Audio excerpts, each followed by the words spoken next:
میں آپ کو سارے قرآن کا خلاصہ بتا دیتا ہوں، سارے قرآن کا خلاصہ بتا دیتا ہوں۔ ایک چھوٹی سی سورت سارے قرآن کا خلاصہ ہے، یاد رہے گی تو فائدہ اٹھاؤ گے، نہیں رہے گی تو فقیرانہ آئے صدا کر چلے، میاں خوش رہو ہم دعا کر چلے۔ چلو تمہارا اتنا تو احسان ہے کہ بیٹھ کے سن رہے ہو۔ قرآن میرے اللہ کا علم ہے، میرے نبی کی زبان سے نکلا ہے، اور یہ دونوں بے خطا ہستیاں ہیں۔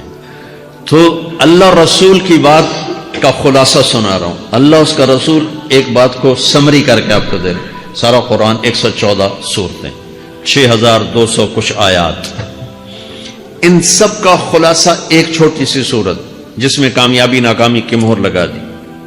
قرآن نے قسمیں اٹھائی ہیں، یہ قرآن کی آخری قسم ہے۔ قسم اٹھانے سے بات طاقتور ہو جاتی، اللہ کو قسم کی ضرورت نہیں ہمیں سمجھانے کے لیے۔ پہلی قسم قرآن کی سورہ نساء میں فَلَا وَرَبِّكَ لَا يُؤْمِنُونَ حَتَّى يُحَكِّمُوكَ فِي مَا شَجَرَ بَيْنَهُمْ، یہ پہلی قسم۔ دوسری آخری قسم ہے قرآن کی وَالْعَصْرِ، یہ آپ کو بتانا چاہتا ہوں، مجھے زمانے کی قسم۔ بچوں یہ بنیاد بنا لو، پھر آنکھیں بند کر کے چلو۔ تمہیں نوکری ملے تو بھی موج ہے، نہ ملے تو بھی موج ہے، تمہارے پاس دنیا کا علم آئے کم آئے زیادہ، یہ چار باتیں ہیں تو تمہیں خوشخبری ہے۔ میرا اللہ نے کہا والعصر، مجھے قسم ہے زمانے کی، ان الانسان لفی خسر، ساری دنیا کے انسان یقیناً ناکامی کے سمندر میں ڈوب گئے۔ فی کا لفظ بہت خوفناک مطلب دے رہا ہے، یوں دکھا رہا ہے جیسے سفینہ انسانیت ناکامی کے سمندر میں ڈوب رہا ہو، غرق ہو رہا۔ تو پوچھنے والا پوچھتا ہے یا اللہ کوئی بچا، کوئی بچنے کی امید؟ کہاں؟ چار کام کرنے والے ناکامی سے بچ سکتے ہیں۔ اچھا ناکامی کسے کہتے ہیں؟ اللہ کی نظر میں اللہ کا راضی ہونا کامیابی ہے، اور اللہ کا ناراض ہونا ناکامی ہے۔ جنت کا مل جانا کامیابی ہے، اور جہنم میں گر جانا ناکامی ہے۔ یہ قرآن کا مفہوم ہے۔ فَمَنْ زُحْزِحَ عَنِ النَّارِ وَأُدْخِلَ الْجَنَّةَ فَقَدْ فَازَ، جو جہنم سے بچ کے جنت میں چلا گیا وہ کامیاب۔ ناکام کون ہے؟ قُلْ إِنَّ الْخَاسِرِينَ الَّذِينَ خَسِرُوا أَنفُسَهُمْ وَأَهْلِيهِمْ يَوْمَ الْقِيَامَةِ أَلَا ذَلِكَ هُوَ الْخُسْرَانُ الْمُبِينُ لَهُم مِّن فَوْقِهِمْ ظُلَلٌ مِّنَ النَّارِ وَمِن تَحْتِهِمْ ظُلَلٌ، جو قیامت کے دن جہنم میں گر گیا یہ ناکام ہے۔ اس مفہوم کو ذہن میں بٹھائیں۔ پیسے کا مل جانا ایک وقتی کامیابی، نہ ملنا ایک وقتی ناکامی ہے۔ یہ کامیابی ناکامی ہے ہی نہیں، یہ حالات ہیں، حالات ہیں، امتحان ہے۔ اللہ نے یزید کو تخت دے دیا اور حسین کو نیزے پہ چڑھا دیا، تو کیا اللہ تعالیٰ حسین سے ناراض ہے اور یزید سے راضی ہے؟ جو انسانیت کے لیے پھٹکار ہو، اس کو 3 براعظم کی حکومت مل رہی ہے، تو ایک امتحان ہے، امتحان ہے۔ آل رسول کے سر کٹ کے نیزوں پہ چڑھ رہے ہیں، امتحان ہے۔ میرے نبی کے پیٹ پہ 2 پتھر بندھے ہوئے ہیں، امتحان ہے۔ حضرت عمر رضی اللہ عنہ آپ کے حجرے میں آئے تو فقر، تو رونے لگے۔ آپ نے کہا کیوں رو رہے ہو؟ کہ یا رسول اللہ یہ ایران کے بادشاہ، یہ روم کے بادشاہ سونے کے برتنوں میں کھانے کھاتے، زربفت کے مساریوں پر، بستروں پر وہ آرام کرتے ہیں، آپ 2 جہان کے سردار ہو کر یہ حال۔ آپ نے کہا عمر، ان کے لیے دنیا میں، ہمارے لیے آخرت میں۔ تو میرے اللہ نے کہا والعصر، زمانے کی قسم، ساری دنیا کے انسان ناکام ہیں، ناکام۔ ناکامی کیا ہے؟ جہنم۔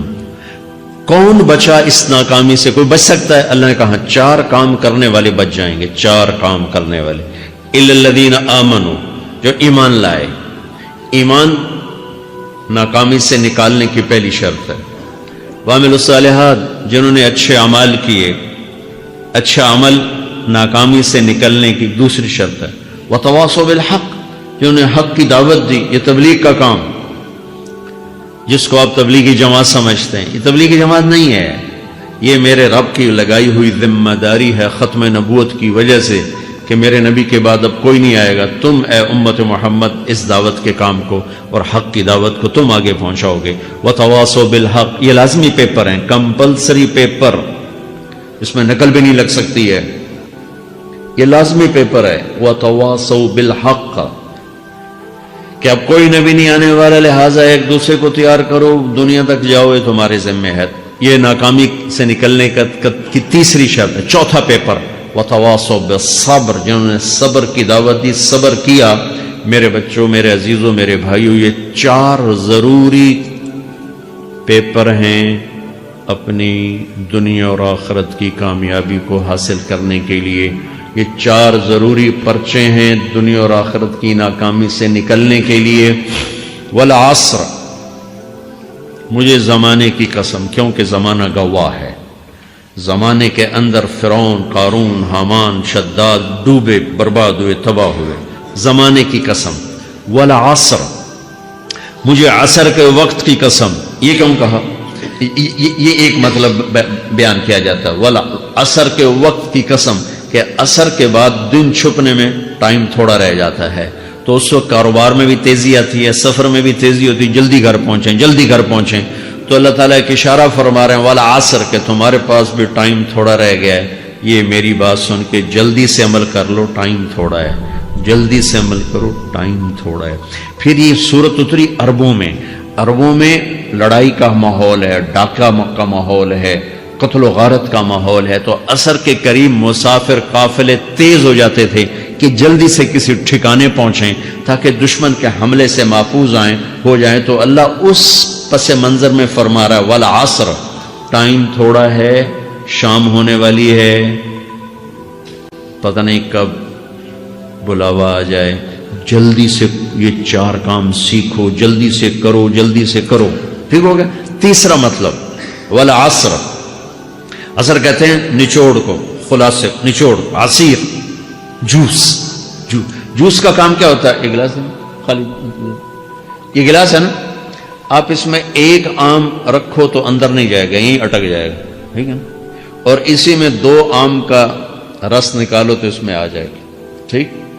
اس میں اب 1 کنو ڈالو، اندر نہیں جائے گا، اسی میں 3 کنو کو نچوڑو تو اس کے اندر اس کا رس آ جائے گا۔ عصیر، نچوڑ نکالنا، نچوڑ نکالنا۔ تو میرا اللہ کہہ رہا ہے کہ تم 114 صورتیں ہیں، تم نہیں پڑھتے ہو، 6000 سے اوپر آتے ہیں، تم نہیں پڑھتے ہو، تو میں تمہیں سارے قرآن کا نچوڑ نکال کر، جوس نکال کر 3 آیات میں پیش کرتا ہوں۔ مجھے اس قرآن کے خلاصے کی قسم، اپنے رب کی بات مان لو، ورنہ بڑا نقصان اٹھاؤ گے۔ یہ بہت خوبصورت مطلب بنتا ہے۔ تو پہلی شرط ہے ایمان۔ ایمان کی شرط لگانے سے کافر ہمیشہ کے لیے ناکام ہو گئے، عمل کی شرط لگانے سے ایمان والے ناکام ہو گئے۔ یہ ناکامی کیا ہے؟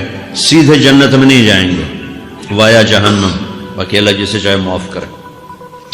عمر بن عبدالعزیز نے حجاج بن یوسف کو دیکھا جہنم میں جل رہا ہے، کہا کیا حال ہے؟ کہ جو دیکھ رہے ہو، بس اب تو صرف کلمے کی آس پہ پڑا ہوں کہ کبھی تو جہنم سے نکلوں گا۔ تو یہ اللہ کا قانون ہے۔ سلیمان بن عبد الملک کی میت کو قبر کے قریب کیا گیا، سلیمان بن عبد الملک بنو امیہ کا بادشاہ، تو اس کی باڈی ہلنے لگی، تو اس کے بیٹوں نے کہا ہمارا ابا زندہ ہے۔ تو عمر بن عبدالعزیز نے فرمایا زندہ نہیں ہے، عذاب قبر جلدی شروع ہو گیا، اس کو جلدی سے دفن کرو، جلدی سے دفن کرو۔ تو یہ میرے اللہ کا قانون ہے۔ ایمان ہے، عمل صالح نہیں ہے تو جہنم سے ہو کر جنت میں جائے گا۔ عمل صالح ہے، وتواصوا بالحق، تبلیغ کا کام نہیں ہے، دعوت کا کام نہیں ہے، تو اب ناکامی کا کیا مطلب ہے؟ اب آدھی کامیابی آدھی ناکامی ہے۔ وہ یہ ناکامی کیا ہے کہ جنت میں جائے گا، جہنم میں نہیں جائے گا، لیکن بڑے درجات سے محروم ہو جائے گا، بڑے درجات سے محروم ہو جائے گا۔ اونچے درجات کے لیے تیسرے پیپر کو لینا ضروری ہے، وتواصوا بالحق وتواصوا بالصبر۔ چوتھا پیپر ساتھ لگایا کہ صبر، اگر چوتھی شرط نہیں ہے تو پھر ناکامی کیا ہے؟ چوتھی شرط اگر نہیں، پھر ناکامی کیا ہے؟ ایمان بھی ہے، عمل بھی ہے، تبلیغ بھی ہے، صبر کوئی نہیں ہے، تو پھر ناکامی کیا ہے؟ اس کی ایک مثال دیتا ہوں، اس سے آپ کو بات واضح ہو جائے گی۔ 20 ٹیمیں میدان میں اترتی ہیں، تو وہ لڑتے لڑتے لڑتے لڑتے 2 رہ جاتے، یہ دونوں برابر ہوتی ہیں، آگے تقدیر چلتی ہے، تقدیر چلتی ہے۔ کرکٹ ہے، ہاکی ہے، فٹ بال ہے، یہ بڑے بڑے کھیل ہیں۔ آخر میں آخری 2 ٹیمیں ایک دوسرے کے برابر کی ہوتی ہیں، 19-20 کے فرق کے ساتھ۔ ان میں ایک جیت جاتا ہے، ایک ہار جاتا ہے۔ ہارنے والے کو یہ اعزاز ہے کہ وہ سیکنڈ آیا، پوری دنیا کی سیکنڈ ٹیم ہے. کبھی ان کو خوش ہوتے دیکھا؟ روندے ہی پہ ہوندے، انہوں نے ملک والے بھی رو رہے ہوندے تو آپ بھی میدان جو روندے پہ ہوندے. ٹھیک، ان کو یہ خوشی نہیں ہوتی کہ ہم سیکنڈ آئے، ان کو یہ غم ہوتا ہے کہ ٹرافی نکل گئی. ٹرافی، چوتھی شرط ٹرافی ہے. ٹرافی اللہ کی بارگاہ سے وکٹری سٹینڈ کے اوپر کھڑے ہونے کے لیے 4 کام ضروری ہیں: ایمان، عمل صالح، تبلیغ کا کام، صبر. یہ 4 باتیں لازمی پیپر، آپ کے بھی لازمی پیپر کچھ ہوتے ہیں جن کا پاس ہونا ضروری ہوتا ہے. ایمان کا درجہ کیا ہے؟ ایمان کا آخری درجہ 33 نمبر والا بتا دو، 33 نمبر والا، تاکہ تسلی ہو، خوف نہ چھائے کہ بھئی ہم تو، ہمارے پاس تو ایمان ہے ہی کوئی نہیں، ہم کیا کریں. نہیں، میں 33 نمبر بتا دیتا ہوں، اس سے نیچے نہ جاؤ. میں نے 7ویں میں نا فارسی رکھی. فارسی نا وہ جو آپشنل مضمون ہوتا ہے، چونکہ اس کے ٹیچر تھے بوڑھے سے، میں کہ نہ کچھ آکھنا نہ پوچھنا، چلو فارسی رکھو. تو زیدی صاحب رحمۃ اللہ علیہ، تو میرے نمبر آئے 7، 100 میں سے 7 نمبر. میں پڑھتا ہی مجھے بلایا طارق جمیل، جی سر ادھر آئیے. تو وہ یہاں بیٹھے تھے چیئر پر، میں یہاں کھڑا تھا. تو انہوں نے میرا یہ کان پکڑ اور آپ کے ماشاءاللہ 7 نمبر آئے ہیں، تو آپ 0 خود لگا لیں تو انشاءاللہ 70/100 ہو جائیں گے. تو وہ 7 والا کم نہ کرو، 33 نمبر میں 10 دینا. تو میرے نبی پہ قربان جاؤں، میرے نبی نے اپنی امت کے کمزوروں کو بھی لیا اور اوپر والوں کو. صدیق بھی موجود ہے. تو میرے نبی نے کہا اذا سرت کا حسنۃ وساءت کا سیئۃ فانت مومن. اگر تجھے نیکی کر کے خوشی ہو اور گناہ کر کے تجھے پریشانی ہو تو تو ایمان والا ہے. اگر نیکی کر کے خوش ہو اور گناہ کر کے پریشان ہے تو تو ایمان والا ہے. فانت مومن، تو ایمان والا ہے. یہ ایمان کا آخری درجہ ہے. اس کے آگے پھر مائنس کام شروع ہو جاتا ہے کہ نہ نیکی کش کا شوق ہو، نہ گناہوں کا کوئی ڈر ہو، نہ ندامت ہو، نہ پشیمانی ہو، تو پھر یہ انسانوں سے نکل کر جانوروں میں چلا جاتا ہے. تو میرے عزیزو، اس درجے کا ایمان کہ ہم بشر ہیں، جب گناہ ہو توبہ کرو اللہ معاف کر دے، جب خطا ہو توبہ کرو اللہ معاف کر دے. معاف کرنے میں اللہ کو سب سے زیادہ پسند معاف کرنا ہے، کہ بندے کا توبہ کرنا، اللہ کا معاف کرنا، بندے کا توبہ کرنا، اللہ کا معاف کرنا. تو ایمان کا اگر یہ درجہ مل گیا ہے اور اس میں ندامت کا آنسو شامل ہے تو پریشانی کی بات ہی کوئی.